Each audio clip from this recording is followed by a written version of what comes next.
Our inability to manage the growing fiscal deficit is resulting in fast-growing share of short-term debt, which now, of course, stands at 31% of the total public debt.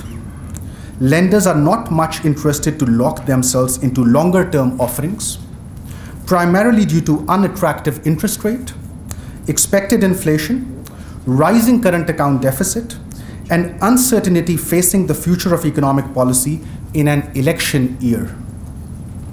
While the federal government likes to separately exhibit the debt of public sector enterprise, however, this is indeed backed by a government guarantee, which on several occasions has led to a loss to our exchequer.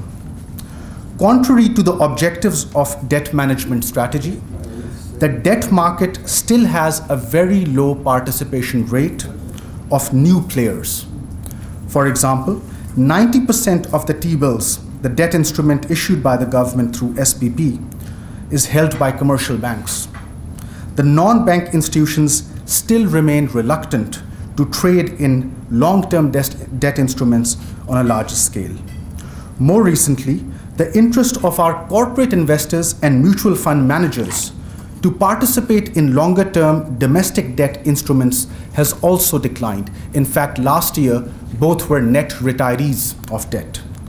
While the insurance sector did see a promising growth during the last year, however, even its investment in long-term debt instruments has not increased. The debt management system in place at the relevant ministry, of course, also needs to be strengthened. We now understand that the inability to appropriately forecast deficit financing needs resulted in the federal government borrowing more than it actually required in the fiscal year 2016. This borrowed sum was then kept in various commercial banks at the prevalent interest rate, which was much lower than the cost of borrowing. So who exactly is responsible for incurring this loss? Now, being a student of policy, of course, I'm certainly not here to blame entities or individuals. Therefore, I shall try finding the answer to this question in the law that regulates debt and underlying rules of business which support implementation of this law. May I also add that the debt management completely ignores the GFR, General Finance Rules of the Government of Pakistan, which allow the principal accounting officer the powers to manage the borrowed sum.